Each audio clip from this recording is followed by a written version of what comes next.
আসসালামু আলাইকুম। সবাই কেমন আছেন? আমি ভালো আছি। দেশ ও দেশের বাইরে থেকে যারা ভিডিওটা দেখতেছেন সবাই জানাবেন কে কোথা থেকে দেখতেছেন। তো আজকে ভিডিওর টপিকটা হলো যে এই যে আজকে আমি আমার রুমে মশারি টানায় দিছি। এই যে নেট আছে না, এমনি মাছের নেট যে পিশারিতে আমরা দিই, এগুলো নেট দিয়ে মশারি বানায় আনছি। এই যে পুরো রুম জুড়ে মশারি বানায় আনছি। এখন অনেকে বলতে পারেন যে ভাই মশারি কেন? ভাই মশারিটা মূলত হলো গত পরশুদিন রাত্রে আমি 3টার দিকে এরকম একটা অবস্থা হয়েছে যে বাচ্চাগুলা এরকমভাবে উড়াউড়ি করতেছে, মানে একটা এইদিকে ছোটাছুটি করতেছে।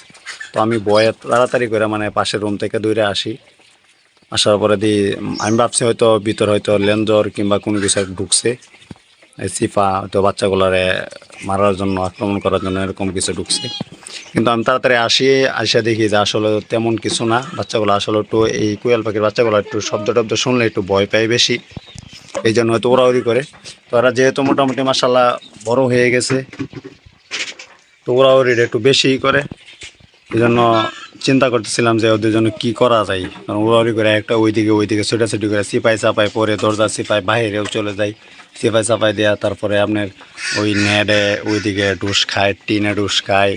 এই কৌটার ভিতরে ব্রুডার ছিল, ওই জায়গায় ব্রুডার আজকে সরাইছি, এরকম একটা অবস্থা।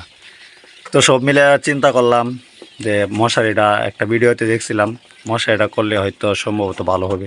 তো আমার ফুল নিয়ত হচ্ছে যে 30-35 দিন ডিমের আসার আগে আমি ইনশাল্লাহ নিয়ত করছি যে আমি ওদের জন্য খাঁচা কিনে নিয়ে আসব।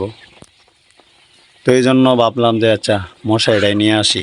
তো এই যে কালকা মশারি বানায় নিয়ে আসলাম। আজকে সারাদিন ওটার পিছিয়ে কষ্ট করলাম। ওই যে ওইদিকে কাগজ দিয়েছিলাম, আগে আপনারা দেখতে পাচ্ছিলেন, তো ওইদিকে চারখানে কাগজ দিয়েছিলাম। কাগজ ওরা ঠুকরায় সিরিয়ালাইছে। তখন চারখানে যে নেটের মশারি বানায় দিছি। আর সারাদিন কষ্ট করছি বলতে যে সিরাগুলা ওরা 2 দিনে লেয়া দেয়, অবস্থা কাহিল করে ছিল। তার আজকে সিরাগুলাও পাল্টাই দিলাম, মানে লিটারগুলা চেঞ্জ করে দিলাম। তো জায়রা জুড়া চাইলা চুল্লা চেঞ্জ করে দিলাম, পাখিগুলা যে ওরা দেন অবস্থা। তো এই জন্য আর কি মশারিটা দেওয়া। তো সব দিয়ে একটা তোমার রয়েছে, একটু ভয় পায় আমার সম্ভবত পাখিগুলা বেশি। তো ওই যে ওরা পানি খাইতেছে, ওই যে খাবার আজকে খাবারের এইগুলো যে একটু টানায় দিছি, এই যে পানি খাইতেছে। তো ওদেরকে আজকে সারাদিনই কষ্ট দিছি। তো ওদেরকে ওই ঝুড়ির ভিতরে আটকে রাখছিলাম, একটি ঝুড়ির ভিতরে আটকে পরে কাজ করছিলাম। তো ভাবছি ওদের একটু কষ্ট হয়েছে, পরিশ্রম হয়েছে, এই জন্য ওদেরকে লাইসোবিটার পানি দিছি আজকে। রাত্রে পর্যন্ত 8টা পর্যন্ত লাইসোবিটার পানি চলবে। লাইসোবিটার পানি খেলে তারপরে আবার মেডিসিন দেবো আর কি। তো এই যা খাবারের ট্রেগুলো যে টানায় দিছি, এই যে এদিকে সবগুলো যে টানাইছি, কিন্তু পানির ট্রেগুলো টানাইতে পারেন, এগুলো টানানো যাবে না, তো একটু পরপর পানি চেঞ্জ করতে হয়। ইটের উপরে দিতে চাইছিলাম, কিন্তু ইটের উপরে দিলে ওরা খাইতে পারে না, বেশি উঁচা হয়ে যায়। আর এখন অনেকজনে বলতে পারেন যে এটা উঁচা দেওয়া লাগে, এটা কি পোলট্রি মুরগি বা বড় মুরগি?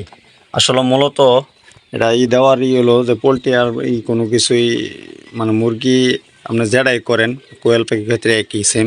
যেহেতু যে বাচ্চাগুলো দেন ওই যে জড়ো হয়ে রয়েছে, কিংবা যে এনে যান খাইতেছে একটা বইয়া চিত্ত শুয়া এভাবে খাইতেছে মাথা নিচ বাঁধা, এতে ওদের কী হইব, ওদের পাগুলা মানে নষ্ট হয়ে যেতে পারে, কিংবা ল্যাংরা হয়ে যেতে পারে, লোলা হয়ে যেতে পারে এরকম। আর ওই যে দেখতেছেন যে পানি খাইতেছে, কিংবা এই যে আপনার কই দেখাই, ওই যে ওই যে এটার মধ্যে দেখেন, এই যে উইকে উইকে খাইতেছে। এতে কী করে ওদের শরীরের স্বাস্থ্যের মানে ভালো হয়, পায়ের জন্য ভালো হয় আর কি। ঠিক আছে, মাশাআল্লাহ পাখিগুলো আমার ভালোই আছে। তো সবাই দোয়া করবেন। আজকে মশারি টানা দিলাম, নতুন আপডেট, এই জন্য আমি একটা ভিডিও করে দেখাই। তো এটা কি আসলে আমার ঠিক হয়েছে কিনা? অনেকে বলবে যে ভাই কি মশা ধরে নাকি, মশার জন্য কি পাখি কোয়েল পাখি কি মশারি দিচ্ছে নাকি? আসলে না, আরেকটা জিনিস আমি খেয়াল করছি, ওটা হচ্ছে যে মাছি, ভাই এই যে ভিতরে এখন অনেক মাছি আছে, মাছি ধরে। যেহেতু এই যে লিটারটা ভিজা যা ওদের ময়লার কারণে, মলত্যাগ করার কারণে ভিজা যা, তারপরে কি হয় মাছি আসে, মাছির কারণে তারপরে এই ভিজা যাওয়ার কারণে কিন্তু ওই দুর্গন্ধ হয়, তারপর মাছি আসে। মাছির জন্য আমি কই সেফটি ভালো হইব, চিপাও আসতে পারবে না, আমার বাচ্চাগুলো এখন মারতে পারবে না, মোটামুটি অনেকটা সেফটি। তো এই জন্য আর কি সব কিছু চিন্তা ভাবনা করে মশারিটা বানানো, মশারিটা করা। হ্যাঁ, তো সবাই বলবেন আসলে এটা কীরকম হয়েছে, কিংবা এর চেয়ে অন্য কোনো পদ্ধতি ছিল কিনা, নাকি ওইটা করাই আমার ঠিক হয়েছে, ওই মশারি দেওয়াটাই ঠিক হয়েছে কিনা। বাচ্চাগুলো অনেক সুস্থ আছে, তো সবাই দোয়া করবেন আমার জন্য, আমার পাখিগুলোর জন্য। তো আজকে ভিডিওটা এই পর্যন্তই। আর এই যে এদিক দিয়ে যে পর্দা উঠাই দিলে বাইরে থেকে আলো বাতাস সবটাই আসে আমি, ঠিক আছে। তো আজকে ভিডিওটা এই পর্যন্তই। সবাই ভালো থাকবেন, সুস্থ থাকবেন। দেখা হবে অন্য কোনো এক ভিডিওতে। আর কে কী ধরনের ভিডিও চান, কোনো সহযোগিতা চান কিনা, কারো কোনো কিছু জানার আছে কিনা কমেন্টে জানাবেন। আমি ইনশাল্লাহ ওই টপিক নিয়ে ভিডিও দেওয়ার চেষ্টা করব। তো আসসালামু আলাইকুম, সবাই সুস্থ থাকেন, ভালো থাকেন।